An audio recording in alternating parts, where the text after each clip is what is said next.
Hari akhir itu hari setelah dunia.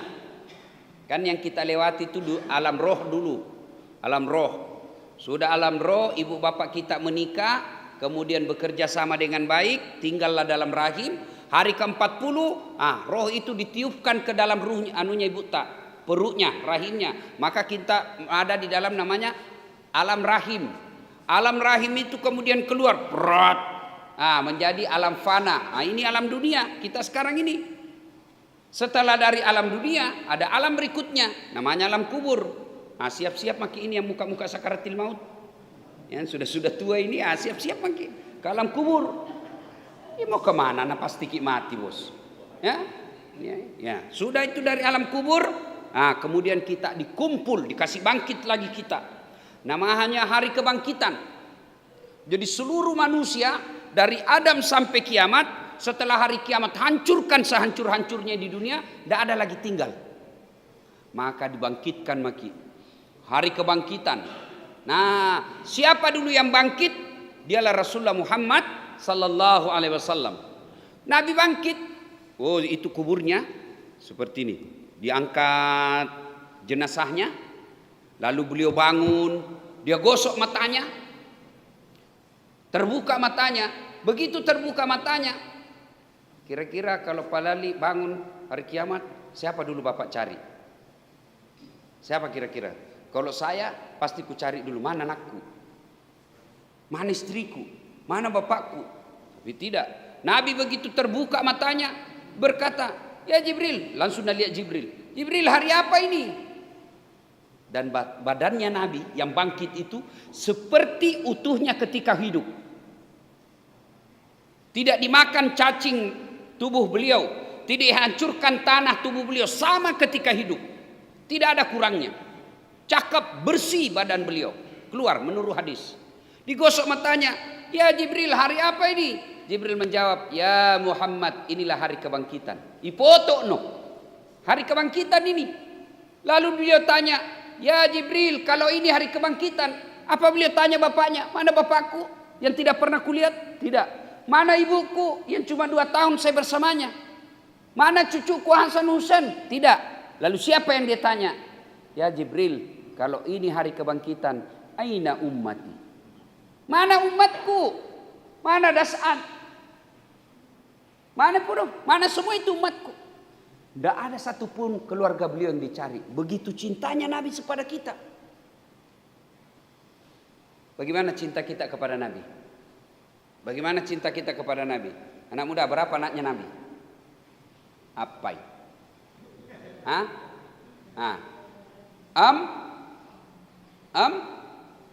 Li, tu, bingung maki. Mana katanya cinta kepada Nabi? Anaknya saja Nabi kita tidak tahu. Mana katanya cinta kepada Nabi? Nabi itu bangkit pertama, kita semua yang dicari. Lalu cinta kita kepada Nabi mana? Nah, kita katanya cinta sama Nabi. Berapa anaknya Nabi? Berapa Pak? 7. Berapa istrinya? Oh, kalau istrinya nak tahu semua ini. Ya. Nah, hari kebangkitan tiba, dikumpullah kita dari Adam sampai kiamat. Berapa triliun manusia waktu itu Pak? Dipasipuluk Pak. Satu tempat namanya Padang Mahsyar. Oh, diperiksa semua orang Pak. Di Padang Mahsyar itu nanti diperiksa kita satu demi satu. Tapi sebelum diperiksa puasa, sebelum diperiksa sholat, sebelum diperiksa haji, sebelum diperiksa dan lain-lainnya, ini karena seleksi berkas. Berkasnya dulu diperiksa. Dan berkas-berkas yang akan ditanya di berkas-berkas itu ada 4. 4 yang akan ditanya. Sebelum kata Nabi bergeser kakinya Das'at untuk diperiksa semua-semuanya, ditanya dulu 4 hal. Apa itu? 1, catat memang maki, siapkan jawabannya. Ku kasih bocor soalnya ini subuh. Jangan ceritakan sama yang tidak datang. Jangan cerita, biar tuh tidak nak tahu dia. Ini kita mau saja ini yang datang ya. Ini pertanyaannya yang pertama, siapkan memang jawabannya. Ya. Pertama ditanya, masa mudamu kau gunakan untuk apa? Nah, PBB tentu tatan, sediakan maki jawabannya. Masa muda untuk apa? Ditanya semua, dan jangki pikir malaikat bisa disogok. Dia mau dia bikin repo ini 1 miliar, ambil mungkin cepat mau selesaikan pertanyaan. Tidak bakal itu, Pak. Masa mudamu kau gunakan untuk apa? Begitu kita berbohong, langsung diputarkan pelenta. Nah kan ini lihat kau film ini. Waktu nu bonceng cewek nu pakai rem depanmu terus. Bawa diperiksa kasih nih, Pak. Ini waktu nun malam minggu alasan bawa silver kui mau kau balik pegang sesuatu. Ada semua itu. Masa mudamu kau gunakan untuk apa? Dasat Latif maju.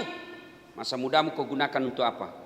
Remaja masjid di Nurul Iman Bumi. Apa kau kerja di situ? Ramadan kasih bangun-bangun orang. Sahur. Subuh sebelumnya setelah siar sahur saya sholat tahajud sampai masuk waktu imsak makan. Siang apa kau kerja? Ya kita pergi potong padi. Supaya kalau libur potong padi ada dipakai bayar. Kau kenal cewek, kenal tonji. Tapi senter-senter belah. Kan dulu itu mana bisa kada seperti sekarang, Pak. Anak muda sekarang itu masa dulu. Anak muda zaman sekarang, masa mudamu kau gunakan untuk apa? Chatting. Dari pagi sampai malam sampai bangun lagi. Apa nu nonton? Film porno. Dia anak-anak kita sekarang, Pak.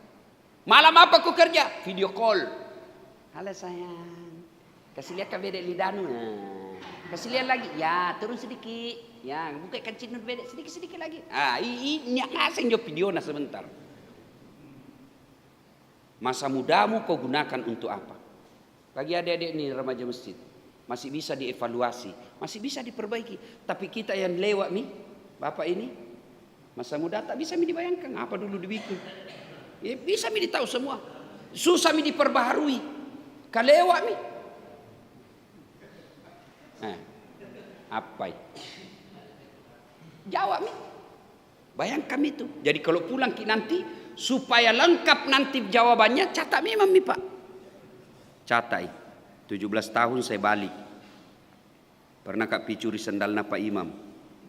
Mengaji, kupukul temanku, kubuli temanku. Semua itu catat. Baiknya itu dicatat. Tujuannya apa? Subhanallah.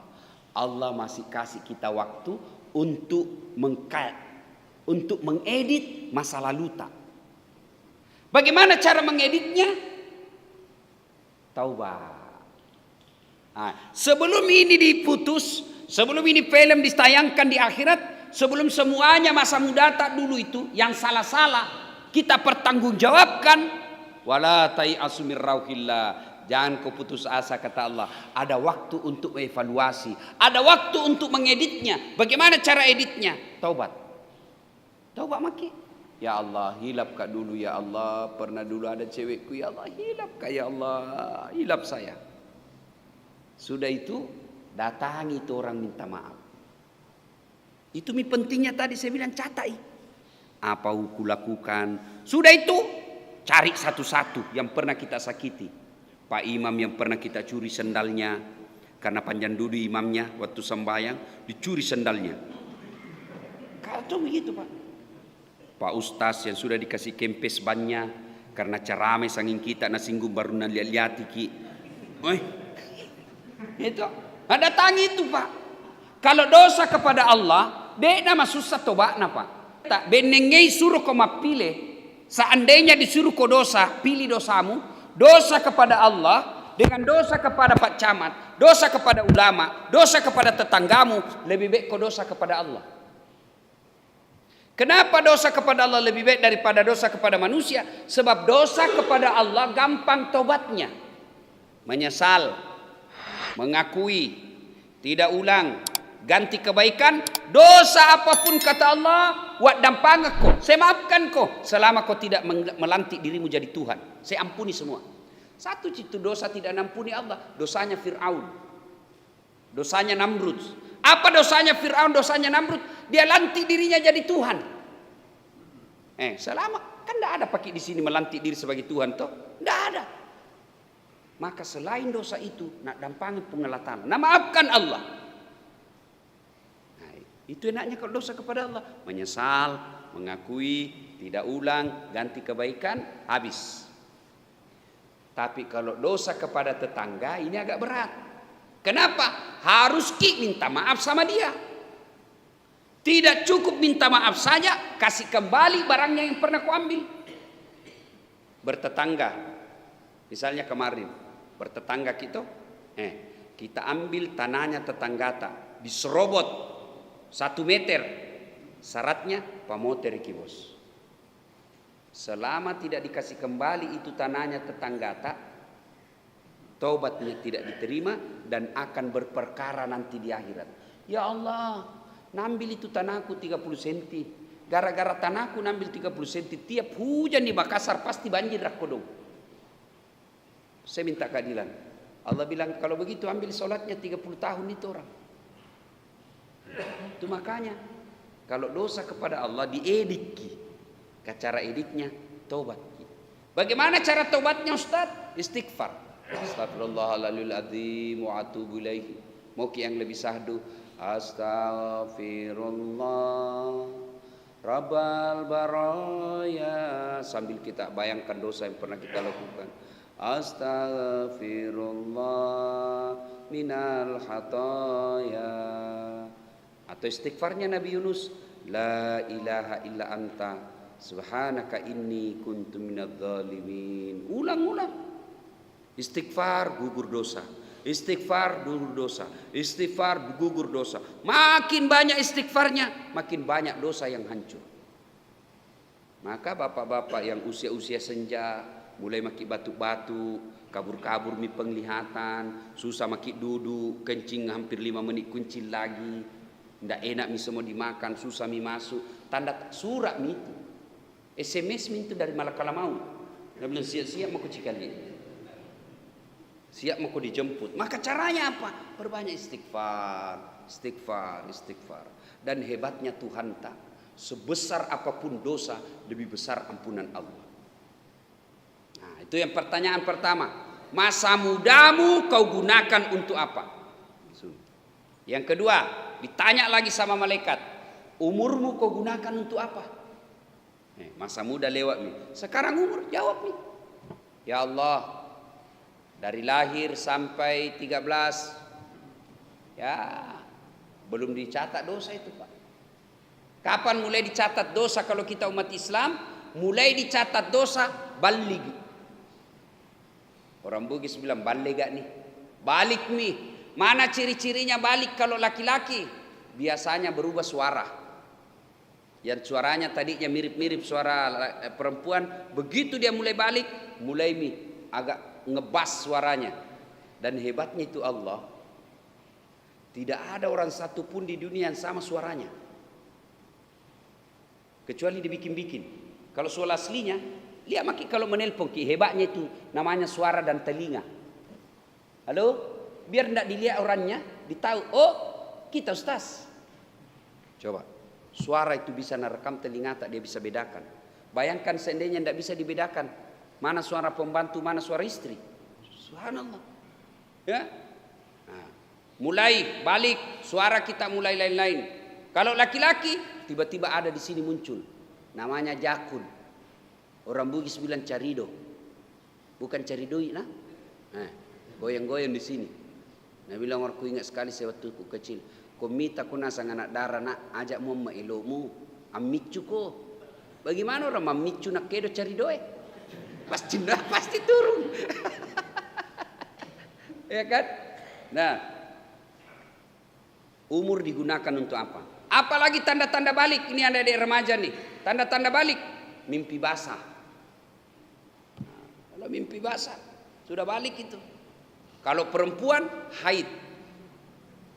Orang balik itu bukan bilang tadi 17 tahun. Ada orang cepat balik.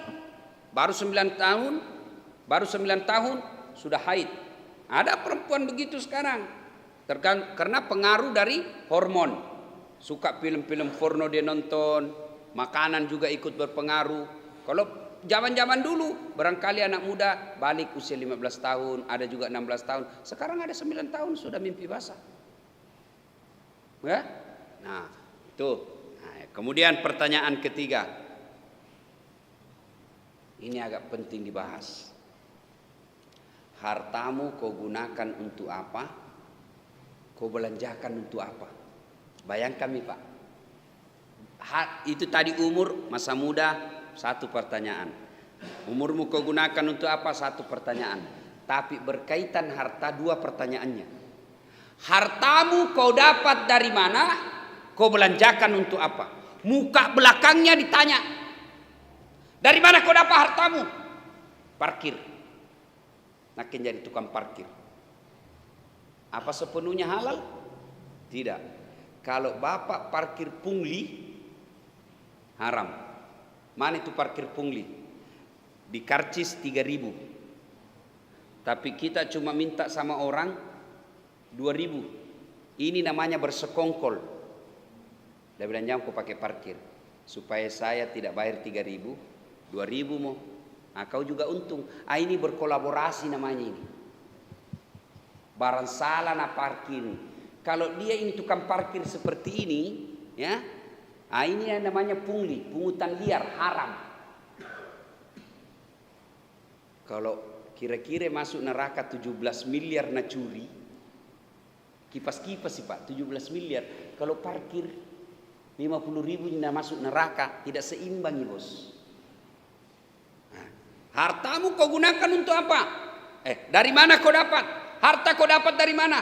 PNS. Apakah sepenuhnya halal? Tidak. Belum tentu halal. Kalau dia menjadi PNS nyogok, selama dia terima gajinya itu, selama itu dia makan uang haram. Gajimu kau dapat dari mana? PNS. PNS apa kau? Polisi. Tapi masuk polisi nyogok, selama dia terima gajinya itu, selama itu dia makan uang haram. Jadi jangan heran, ada orang dilihat rumahnya mewah, bagus. Kenapa itu anaknya sangat panrasu-rasu? Tidak ada dengar Pak. Tidak pernah dilihat anaknya masuk dalam masjid. Tidak pernah dilihat anaknya, tidak pernah dilihat mengaji. Tidak pernah dilihat anaknya pergi berjamaah. Uang haram terus namakan itu anak. Hartamu kau dapat dari mana? Anu saya ekonom. Jual-jual bensin. Apa sepenuhnya halal? Belum tentu. Nah campur minyak tanah. Itu bensin murni. Ternyata nah campur minyak tanah. Ditanya kenapa kau tulis bensin murni? Kan namanya istriku murni. Jadi kau tulis bensin murni. Pak kepala telang.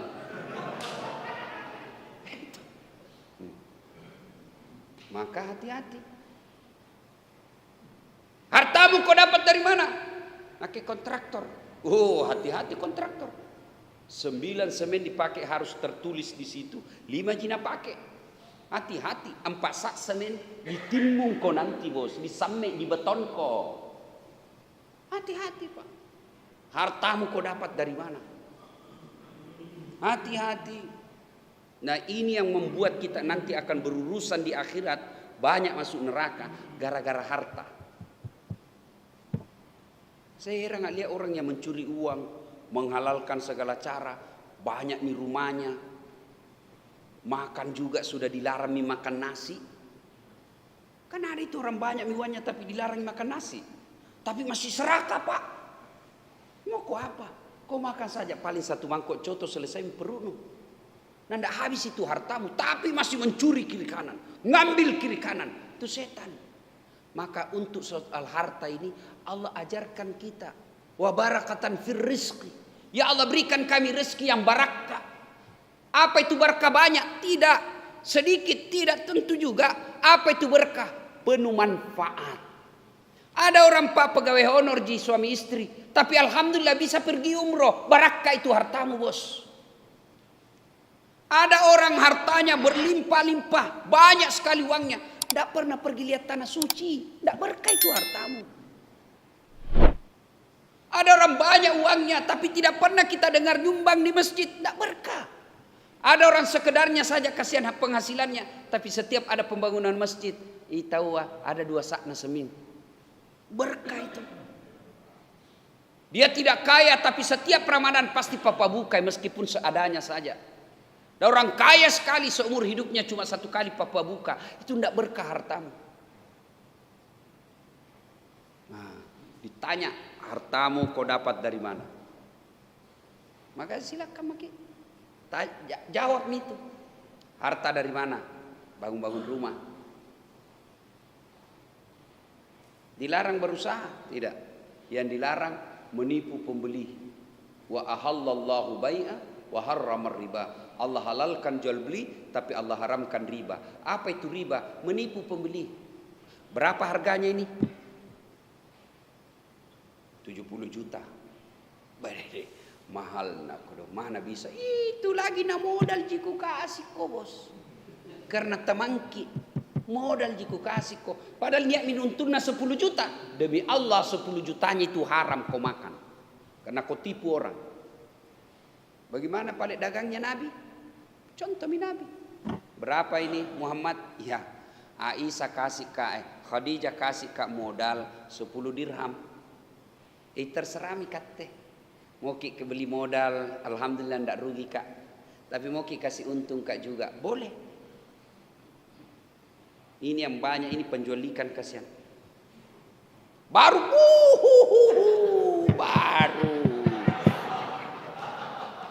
Baru untungnya kodo limbi ji. Kau tipu lagi orang. Hati-hati.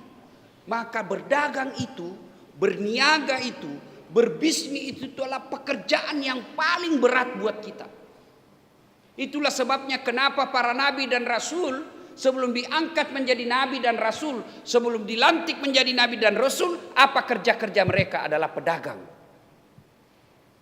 Kenapa? Karena ini penting, kejujurannya di situ yang perlu. Ya kasihan. Apa itu? Untung tidak seberapa, lalu kita tanggung di akhirat. Maka jangan keheran. Berpuluh-puluh tahun kita berdoa, kenapa tidak bisa diijabah doa? Salah satu sebabnya karena kita terlalu hobi makan uang haram, dan uang haram itu kita dapat dari cara yang memperolehnya tidak halal. Tidak. Allah tidak larang kita dagang, Allah tidak larang kita berniaga, Allah tidak larang kita menjadi pengusaha, tidak. Allah cuma bilang, jangan kau menghalalkan segala cara. Maka pedagang yang baik, pengusaha yang baik, dia akan tanya, kalau ini saya lakukan, apa bahayanya buat duniaku dan apa akibatnya buat akhirat saya? Itu tanya itu. Jangan cuma di dunia. Karena di dunia kadang-kala kita bisa mempermainkan hukum, tapi demi Allah di akhirat tidak ada orang lolos dari pengadilan. Maka sebelum kita berniaga, berbisnis, kalau ini saya lakukan, apa bahayanya buat dunia? Woi, nak kena kepidana ini, gratifikasi. Apa bahayanya untuk akhirat? Oh, lebih bahaya lagi. Ibu, harta dapat dari mana? Kau belanjakan untuk apa? Ada orang dapat harta secara halal, betul-betul halal cara memperolehnya, tapi cara menyalurkannya haram. Gimana caranya? Dia pakai selingkuh. Kalau istrinya minta uang, batena bersumpah, tena mau kodong bauna lagi ini uang nanda ada mi, toh jengat, paresa ngase mau kantong Sekali na teman selingkuh na, tunggu mi dek, 5 menit ku transfer. Ini yang disebut halal caranya mendapati, haram cara penyalurannya. Setengah mati cari uang, jadi tukang batu. Itu kan halal pak, tukang batu. Hari Sabtu gajian, malam Minggu beli ballo. Dongo. Ini yang disebut setengah mati cari uang, dapat uang, beli tiket masuk neraka. Kan ada begitu pak. Dia kerja kasihan jadi buruh bangunan, cleaning service. Hari Sabtu gajian, malam Minggu saweran. 50 cari teman, nak ke 20. Dia bilang tema ku whisky, kerja lagi. Ndak cukup kini 4 orang ki. Apa paling balik asimo? ballo asi. Sudah itu tos. Mabuk setengah. Mabuk setengah ambil motornya. Bayangkan kalau orang mabuk setengah naik motor, dia listrik nak kira aspal. Pak mati kafir pak. Nah, ada orang cara memperolehnya halal, tapi cara membelanjakannya haram. Ada juga cara sebaliknya, mau cuci tangan, uang judi, uang korupsi. Untungnya uang korupsi, Nabi bilang apa? Bawa kau di masjid, sumbangi supaya mencuci. Oh tidak bisa bos. Yang haram tidak bisa dipakai mencuci. Uang judi, bisnis prostitusi, panti pijat kadang teman-temannya. Kan ya tongin tuh pak selalu sekali ke panti. Utanya kenapa ke panti pijat? Nah harusnya ke panti asuhan. Nah bilang sama-sama di panti ustaz.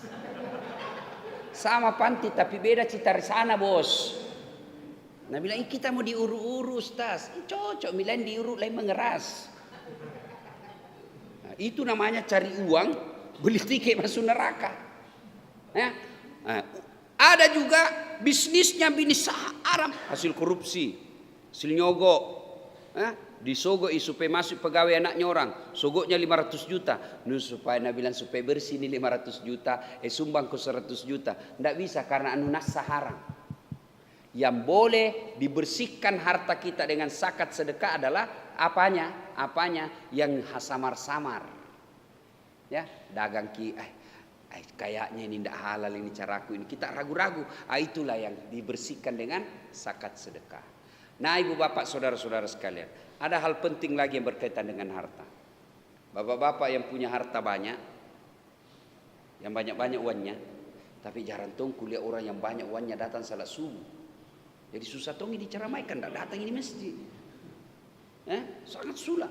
Maka beruntung bapak ini yang bisa datang salat subuh pak. Nah, seandainya seandainya kuliah itu pahalanya salat subuh, kau datang di masjid meskipun kau merangkak. Tahu jaki merangkak? Tahu ki merangkak? Bahasa Parisnya makalolo. Tahu gitu Paris, Pare-Pare dan sekitarnya. Makalolo. Mana ada orang mau makalolo datang pak? Sakit nih, covid nih, dikasih uang. Bilang ini uang 10 juta. Mau ki datang kira-kira? Nabi bilang tidak butuh ke uang sekarang. Saya butuh imun. Tapi ini salat jamaah subuh. Nabi bilang coba kau lihat itu pahalanya salat subuh. Kau akan datang makalolo di masjid. Itu pak besarnya. Tapi lebih banyak yang tidur di rumah karena tidak lihat.